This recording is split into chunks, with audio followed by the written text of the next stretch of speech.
Hey everybody, welcome back to the Easily Amused channel, where today we are going to be talking about the Generation 2 of the Backbone and the PlayStation version of the Backbone. We're going to be putting it through its paces. We've got the two devices and we are going to be trying it on the smallest phone I could possibly get my hands on that runs Android and the largest phone I could get my hands on that runs Android. Stay tuned, let's see what we got.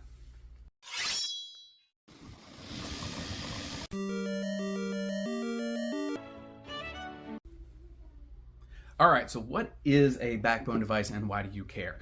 Backbone device is a gaming controller that has USB-C, or it's available with the Apple Lightning charger, that allows you to stretch it apart, snap it onto a phone, and give you basically a ready-made gaming system where you can take the games that already work on cell phones, usually using the touchscreen alone, and now you can use it handheld with a dedicated system. Now, of course, you do always have the option to use Bluetooth using an existing game controller that you might already have, but you might not always want to take those with you. This does get a bit smaller, it is a little bit more convenient, and it does have its own app store that runs on it. Another great thing is it seems to work between all devices. Comically so, it even works on this teeny tiny little Palm Pilot version of Android. And you can see it already launched the Backbone app. And if I select Stardew Valley, for example, it actually ends up working just fine, even on this tiny little device. So what it is, basically, is this that holds the device to make it easier and more convenient to play. Might be reminiscent of a Nintendo Switch or of a Steam Deck. And in some ways, it is very similar in function to how these devices are going to work, but for all practical purposes, it's going to be very different in a good way and in a bad way. All right, so let's talk about emulation, because I know a lot of you will be buying this device specifically for emulation. And I'm going to relate it to a couple other devices that exist already on the market to kind of give you an idea of, is this device right for you? Do you already have something that takes its place? Is it going to be superfluous for you? Or is it actually a needed essential for you? For example, if you have a Nintendo Switch and you have paid for the online expansion pack, then you already have the ability to emulate tons and tons and tons of classic Nintendo, Sega, and Atari games right there on your system. So if you're specifically looking to emulate Nintendo games and you already have a Switch and you already carry it around for you, then what is this device really adding for you? If you plan to emulate far more stuff than that, let's say that you already own the ROMs because you've copied the discs and the games that you already own, then using something like a Steam Deck is going to be much more advanced because you're going to be able to emulate so much more than you could even on the Nintendo Switch and far more than you could on a cell phone. If you're not looking to emulate extremely advanced, more current, more recent gaming consoles, something like the Miyoo Mini, however you say it, I don't really care. If you're planning on doing some of the older generation systems, and again, you already own the ROMs to games, it's really kind of hard to beat a dedicated device like this that's built strictly for emulation. One of the big complaints I have on cell phone games is my phone never stops ringing. It rings for work, it rings for fun, it rings for pleasure, it rings for notifications, it rings to let me know that my sheep need to be fed in whatever game I'm playing at the time. And that does distract from an immersive environment whenever you are trying to game. So something to keep in mind there. Also, for anyone that is looking to emulate, if there is a specific console you are looking to work with, you can always get game carts. Game carts like this have a micro SD card slot in the top, and you can take the ROMs that you legally own, and you can load them onto these drives, and you can put them straight into your Game Boy Advance, for example, and emulate it straight on the actual genuine software, or right there, right? So you have that option as well. I use these carts pretty often. You'll see I actually have one on my Super Nintendo, my regular Nintendo, my Nintendo 64. I even ordered the new one called a flippy drive that's not available yet, that will go in the GameCube and will allow you to use a game cart like this without disabling your optical drive. Really excited about that. I'll actually put a link in the description to the video where they kind of show off the installation of that and how that works. So again, if you are specifically looking to emulate and you don't already have something that takes care of that, or you're only emulating and you don't really care to carry a second device with you, then again, being able to use a small controller, slap it onto your phone, could be a very good option for you. All right, so what can this device replace? Well, there's one big obvious answer. It can replace the ability or the need to carry around a genuine controller from one of the major manufacturers, or an 8-bit do style controller, which are fantastic controllers, from carrying one of those around. It also keeps you from having to prop up a phone, prop up a device, mount it to the top of the controller, because it is all held in one environment, and it is extremely comfortable and user-friendly to do, and it feels really good in the hands when you are doing this. So it's really replacing a couple things. It's replacing this. In some ways, it will replace some of your indie devices, because some of these indie devices are going to have games, things like that, that are already fit for cell phone use, and they're already on cell phones. So what I'd really say is it's not necessarily going to replace most of the things you have. Just being honest here, Call of Duty Mobile, Fortnite Mobile, does not even begin to compete with using it on a PlayStation 5, using it on an Xbox. So if you're already playing those games, it's not going to replace them, but having that handheld controller is going to make them far more enjoyable. I can tell you right now, playing Fortnite with one of these controllers is 100 times more enjoyable than it would be without. So it's going to replace some of the indie games, some of the indie consoles, but if you're thinking that it's going to do something like replacing your Steam Deck, you're out of your mind. It's not going to. There's no way that it could possibly even begin to replace it, because this can do everything, really, whenever it comes to gaming, that your phone can do, and what it can do, and what a lot of computers can do, and even more.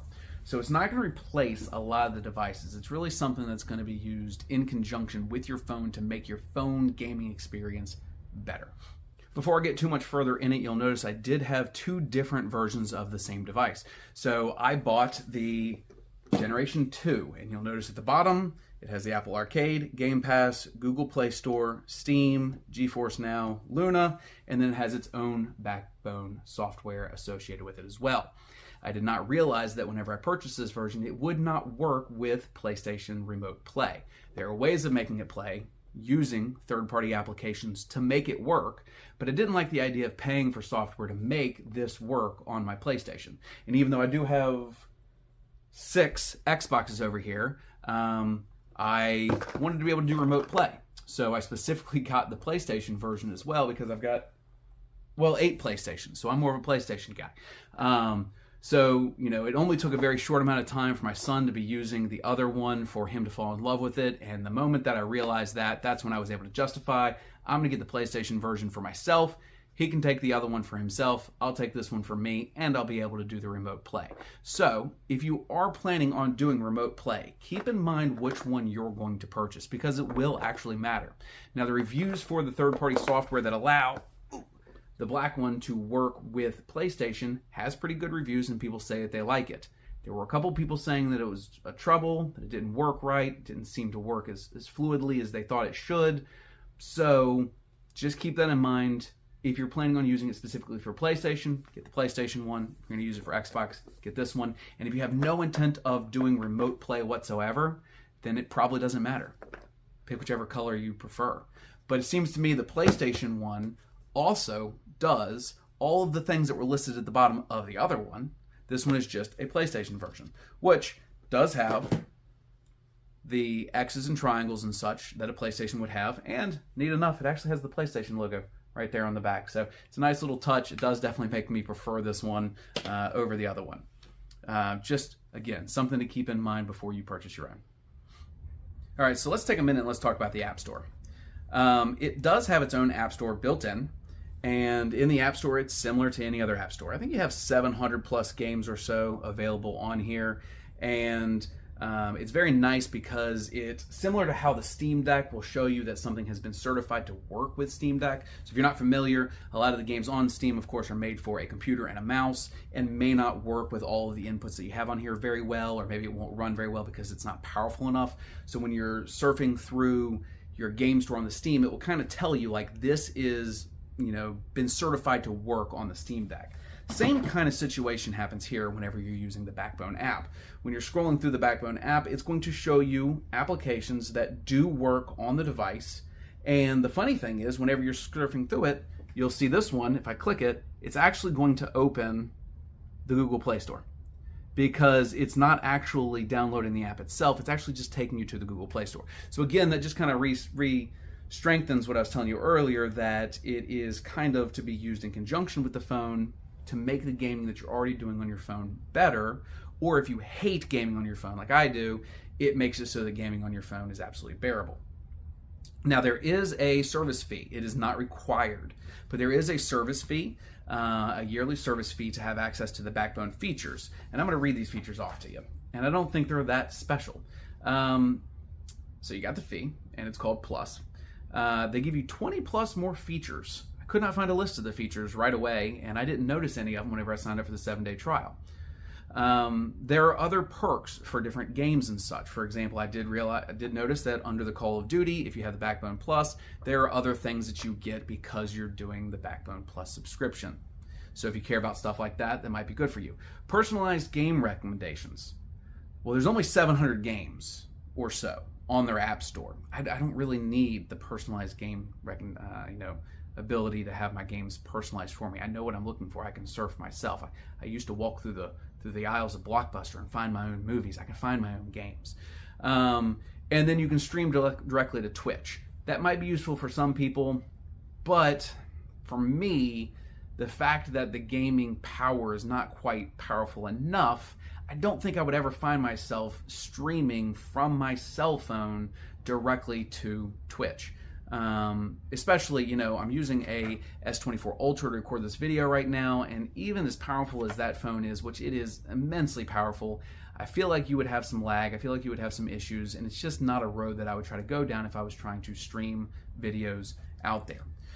Something else to be said about the game store. This is a third-party controller. It is a controller, and that's important to remember. I know I keep saying it's a controller over and over again, but it is not just a software and an ecosystem, but it's a controller.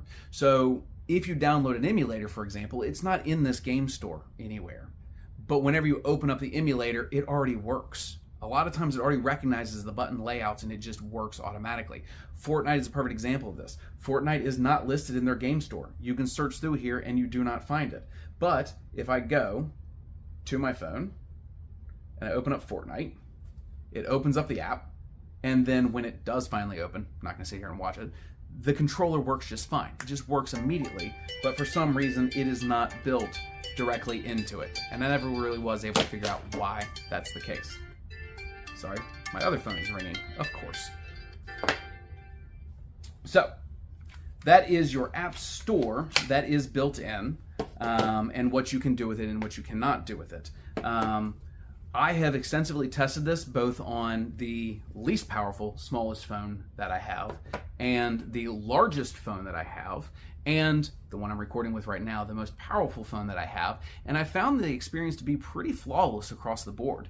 In fact, when using an emulator on this teeny tiny little Palm Pilot, it worked just fine. When playing a game like Stardew Valley, it actually worked just fine. Even this tiny little POS phone kept up with the software just fine. With this small of a screen, though, there were other issues where text overlapped because it wasn't made to be viewed on a screen this big. But with a screen as large as this one, when you do get into Fortnite, you actually end up using the entire screen. It doesn't put the bars above and below. It actually uses the full-size screen. So the experience of playing a game like Fortnite on this phone, on this controller, is actually exceptional. I really want to talk about remote play because, as I told you guys, one of the things I bought this for was remote play on the PlayStation. Here at my house right now, I have Fios internet, 2.4 gigabits a second. The Wi-Fi on the PlayStation 5 is not fast enough to actually utilize that speed, so I actually have it plugged directly in to an Eero 7 Wi-Fi router. Mesh network. So I'm getting as fast as I possibly can. When I run a speed test on the PlayStation, I'm getting about 1.8 gigabits a second. I have taken my phone and I have actually done a USB-C to Ethernet directly to the router so that I'm again getting about 1.2 to my phone gigabits a second. And even with that high of speed, being on the same network, I found that the remote play on the PlayStation was okay. it was not great. It was not terrible. Playing a game like the show, baseball, if I put it to where the swing was kind of automatic, it just had to kind of time it correctly, it works fantastic. I put it a little bit more difficult mode where I have to aim and swing, it would lag behind a little bit. If I bring up Call of Duty on this TV and I try to play that through remote play, even on the same network, even at 2.4 gigabits a second, I find that it lags behind. And that happened both with my Fold 5 and with my S24 Ultra. So I know it's not the speed of the phone that's causing the issue. I've not played a PlayStation Portal, but I've seen people complain about the same thing on the PlayStation Portal. If it is a turn-based game, if it is a game where speed and accuracy and a little bit of lag are not going to be detrimental to the gameplay, it works fantastic. And I have found myself at my office where I only get about 1 gigabit a second, and I've been able to remote play a couple games such as Hogwarts Legacy, worked just fine. But the moment that I would try to do, again, Call of Duty, whether in the home, even getting it as fast as I possibly could, plugged in, wired directly, it still was lagging. And I found it to be just about the same amount of lag when I'm at my office with 1 gigabit a second. So no matter what I was doing, I really couldn't completely get rid of that lag. So again, if you are trying to decide on which device to use, and remote play is something you're specifically looking to take advantage of, just make sure that you have your expectations set properly. You might be completely thrilled with it, you may absolutely love it, or if all you care to do is try to remote play the full version of Call of Duty or another shooting game, it's probably not going to be fully satisfactory to you, simply because there is lag, no matter how fast I was able to get the connection. All right, so why do I maybe even say love this device? Couple different reasons that I like the device. First and foremost, it is very sturdy. It is very stout. The clipping motion is very smooth. When it clips onto the phone, it feels good. It feels sturdy in the hand. Feels like the phone's not going to slide out and you're not going to damage it. It does have multiple sizes that go in here, where you can actually replace it depending on the size of your phone, whether you have a case in it or not. I go caseless on all of my phones, so that wasn't really a concern for me personally. I do also love that they were smart enough to put the charging plug in the handle. That way, whenever you are gaming and you are holding it, it is very comfortable. You don't even really notice that the cord is there. So whether you're using a battery pack or whether you are plugging it straight into a wall, it does give you that. With that being said, another thing that I love about it is, using with the Fold 5, I get to use my entire screen here, which is absolutely fantastic because it is by far the largest screen on a phone, and it makes for a very pleasurable experience. The only weird thing about this is they almost need to make a Z Fold version of this device where the charging port's on the other side, so that when the phone is mounted in here, it's actually slid up, because it kind of feels like that screen should be up higher. But it only takes about 15 minutes of playing before you're completely comfortable with the idea of the phone actually being lower than where your fingers are at the very top. So it doesn't take very long to get used to it. Now, some of the things that I do not like about it are going to be, it does not work with Samsung DeX. I'm a person that uses Samsung DeX. I might want to play this game on my phone, knowing it's going to work on the full-size phone, but maybe I want to put it on the TV. Maybe I want to put it on my computer monitor. It does not work, at least any way that I've been able to find. And I did a little bit of searching before I recorded this video to see if anyone else had any luck. Had a couple people with some workarounds where they were able to remote display the screen. It's not really quite the same as being able to take advantage of Samsung DeX, which basically turns your phone into a desktop computer where you could have one window open with the game and other windows open with other things that you need to do. So I do wish that it worked with Samsung DeX. Also the size. Let's be completely honest here. This is really kind of just two Joy-Cons. Now they feel better than Joy-Cons. They do feel a little bit more solid than a Joy-Con does. But it's really just two Joy-Cons with a third Joy-Con in the middle, keeping it separated. And I feel like if you were trying to replace carrying a controller like this, and you put it in a box, you're really not saving that much room in the grand scheme of things. So if you already have a device like this, or a controller like this, an Xbox controller, a Nintendo Switch controller, the Pro controller. You can pair those up with your phone. You can use those, an 8-bit do controller as well. I think I said that right.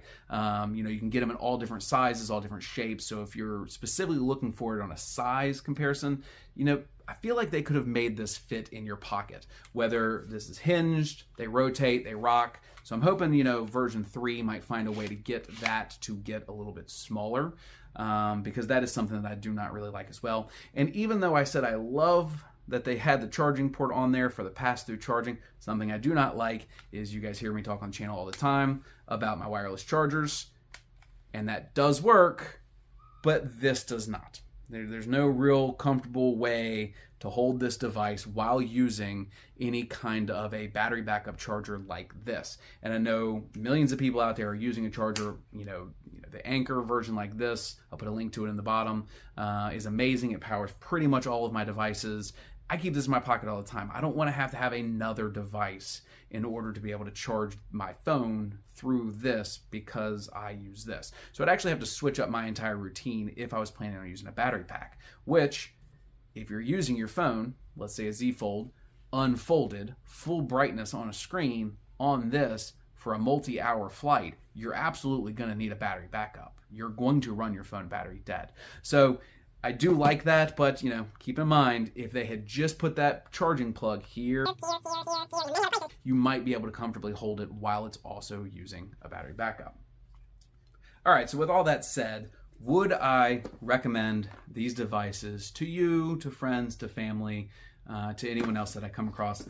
And the answer is absolutely yes. I think the device is fantastic, especially if you already play games on your phone, especially if you don't have a Nintendo Switch, if you do not have a Steam Deck, if you do not have an emulation device, if you do not have any other real method of mobile gaming, and you do like playing cell phone games, you like to play Minecraft on your phone, Fortnite on your phone, Call of Duty on your phone, there's hundreds more to choose from, then this is a great way to very quickly plug and play, get into gaming on a cell phone, and have a very good time doing it. It's very enjoyable. The sticks are very nice. They feel good. The buttons are very clicky. They feel very solid. I put it through the paces. I've actually, even though it's brand new, I've already dropped it quite a few times. I'm prone to dropping phones, so you'd think that I would have cases on my phones at all time, but I've dropped it with my phone in it a couple times, and you can't even tell. There's no scratches, dents, stings, or anything on it. So yes, absolutely. I think that if it checks the boxes for you, and I think I've tried to sum up in the video a little bit of what are you trying to accomplish with this device, and if it does check those boxes, then absolutely, this could be a very fantastic device to be able to be used in conjunction with your phone. And keep in mind, as you saw, it seems to work on the cheapest, smallest, slowest Android devices, the largest Android devices. The new iPhones do have USB-C, so these devices already automatically work with that, but they also make this with a lightning charger as well. I would recommend you don't get it. Go ahead and upgrade your iPhone, get yourself some USB-C, or switch over to Android and get yourself some USB-C. I'm just picking here. But yes, absolutely, I would give this maybe an 8 out of 10 stars. I think it definitely has some work to do to make the hardware just a little bit better, a little bit more, better thought out. And the software on it is a little bit wonky. As I was saying, there's so many games that you can download and play, and they just work immediately. But because they're not in the Backbone storefront, whenever you put your phone in here, it automatically launches the Backbone storefront. So if I want to play Fortnite, for example, I actually have to leave the Backbone storefront, open up Fortnite, wait for it to load, and play it. I know that seems silly, but it'd be really nice if you were able to just say, hey, this app works. Put this as one of the shortcuts whenever you open up the software for me to play using this device. I'm guessing there's some kind of royalties that they are getting from these games and these apps that had been put in their storefront, even though they don't actually have a storefront. You click it and it takes you to the Google Play Store. I'm sure that they are getting some kind of kickback. They are getting some kind of streaming service. They're getting some kind of money for that, which is why, Fortnite is not on the list. They are notorious for hating the 30% fee from Apple and Google. They have fought that tooth and nail, and I'm sure Backbone probably wants to take another couple percent. That is just a guess. I do not have confirmation on that, but it makes sense to me. But it would make the game process seem a lot more seamless if you were just able to click right from the home screen of the thing. Other apps, go. So if you liked this video, if you found it informative, if you found it useful, please give us a like and subscribe. And I'd love to see some comments below. Do you have one? Do you use one? What do you use it for? What are your favorite games to play on it? What games have you found to be garbage whenever you try to use it? And which ones have really excelled? I'm looking forward to seeing some of those comments because I personally would like to download a couple more of those games and get a little bit more use out of this device. But again, Andy Brady with the Easily Amused channel. Thank you for tuning in, and we will see you next time.